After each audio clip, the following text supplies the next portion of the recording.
Spoštovane in spoštovani, zahvaljujem se Ministrstvu za zdravje, predstavnik je gospod sekretar na ministrstvu, gospod Pintar, ki je prepoznalo vlogo paliativne medicine v Sloveniji. Jaz tega ne vidim kot donacijo, da bi ministrstvo v svoji lastni ustanovi doniralo nekaj, ampak vidim kot izjemno pomemben prispevek k tej veji medicine, ki si jo v Sloveniji ravno ne bi bilo mogoče reči, da smo skrbeli posebej zanjo, lahko bi celo rekli, da smo jo zanemarjali. In prav oddelek za onkologijo pod vodstvom dr. Ravnikove je stroko pripeljal tako daleč, da paliativni del deluje zelo dobro in mislimo, da bo lahko tudi s tem avtomobilom mobilna enota pomagala številnim bolnikom. Kaj več pa o tem, da ne bom predolg, mislim, da lahko povedo tisti sodelavci, ki so dejansko pripeljali stroko tako daleč, da lahko danes tudi v tem delu, pa predvsem v tem delu Slovenije, govorimo tudi o mobilni paliativni medicini. Hvala lepa. Pozdravljeni.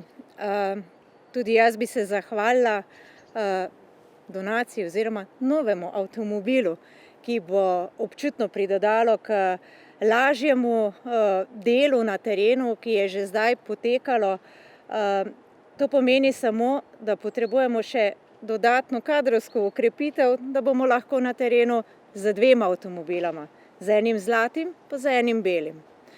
Tako da res najlepša hvala, dalo bo dodaten zagon in predvsem je to nekaj, kar naši bolniki, naši ljudje potrebujejo. Oskrba bo vsekakor na visokem nivoju, samo dostopnost bo pa s tem avtomobilom bistveno boljša.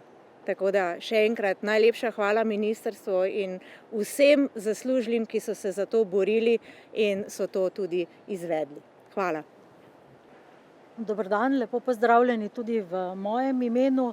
V imenu pravzaprav tistih, ki nam bo ta lepotec in izjemen avto služil za to, da bomo izpolnjevali svoje poslanstvo in bili še hitreje dostopni našim uporabnikom, našim bolnikom, ki imajo tako težke bolezni, da je za njih že vsak prevoz v bolnišnico velik napor.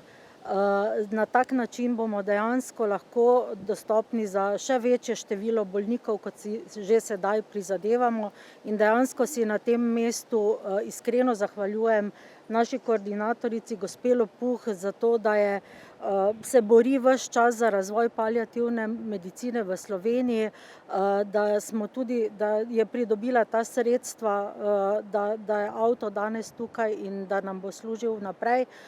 Zahvaljujem se vodstvu za razumevanje in podporo razvoju paliativne medicine, predvsem pa naši predstojnici dr. Ravnikovi, ki je neustavljiv motor in je dejansko tudi poskrbela za to, da so se vsi papirji, vsa dokumentacija in vse zložilo, da smo pravzaprav prvi v Sloveniji med našimi mobilnimi timi, tisti, ki smo deležni te podpore, da gremo še hitreje in še višje in še bolj naprej dejansko nasproti našim bolnikom in njihovim potrebam.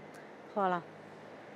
Spoštovani, v preteklem tednu je v Državnem zboru potekala razprava ob predlogu zakona o pomoči pri prostovoljnem končanju življenja. In pogledi na to tematiko so s strani strokovnjakov zelo različni, rekel bi celo diametralno nasprotni. Se pa zato vsi strinjajo s tem, da je potrebno na Slovenskem narediti korak naprej pri razvoju paliativne medicine. Paliativna oskrba je zelo pomembna tudi zaradi tega, ker pacienti, ki neozdravljivo zbolijo, se znajdejo v situaciji, ko se zavedajo, da se bo bistveno spremenilo njihovo življenje. Da nikoli več ne bo tako, kot je bilo. In v teh trenutkih jih navdaja strah.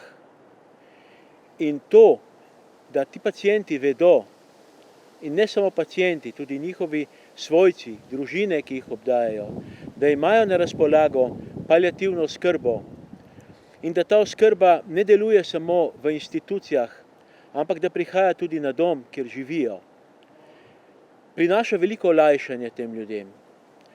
Zato sem danes tukaj, da dam tudi sam podporo tej smeri Ta avto ni tako velika investicija po obsegu, je pa zelo pomembna za to.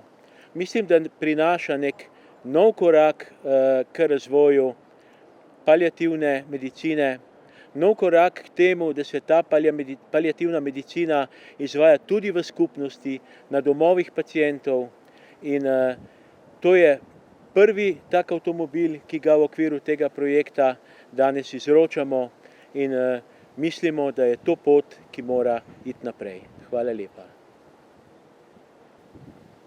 Dober dan tudi v mojem imenu, tudi jaz se zahvaljujem vsem, ki ste si danes vzeli čas za nas zelo pomemben dogodek, državnemu sekretarju, da je pač tudi izrekel podporo paliativni oskrbi, ki se danes kaže zares kot pomembna vrednota v življenju neozdravljivo bolnih, pa tudi v strokovnem smislu. Jaz vedno gledam na paliativno oskrbo kot na nadgradnjo klinične obravnave, prav zato, ker v celoti naslavlja bolnikove potrebe.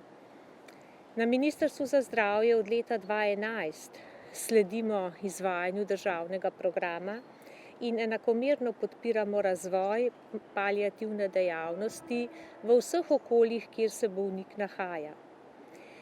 Je pa res, da za razvoj mobilne dejavnosti nismo takoj našli v sistemu sredstev, da bi pač omogočili timom, ki delajo, pravilno opremo, prevozna sredstva, da bi res to dejavnost izvajali v polni meri. Zato smo bili veseli, da smo dobili odobren projekt krepitev mobilnih paliativnih enot in še na začetku tega projekta pravzaprav dvomili, ali nam bo uspelo v predvidenih rokih vse postopke izvesti, pa nam je. Danes je tukaj prvi avtomobil izmed 8, ki jih bomo namenili mobilnim paliativnim enotam, tistim, ki že delujejo in so si že za ta čas tudi same pomagale in našle opremo, da jih bomo še dodatno okrepili, in tistim novim, ki bodo še nastale in popolnile regijski zemljevid Slovenije, tako da bomo lahko s ponosom rekli, da imamo v Sloveniji zadosti mobilnih enot, da bodo ljudje lahko oskrbovani tudi tam, kjer živijo.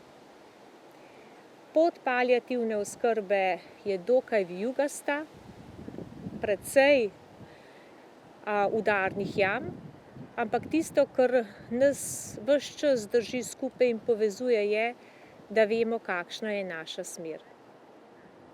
Se pa zavedamo, da smo izbrali pot, tako kot je rekel Robert Frost, ki ni uhojena in da je potrebno zelo veliko korakov, da se bo poznala sled. Hvala.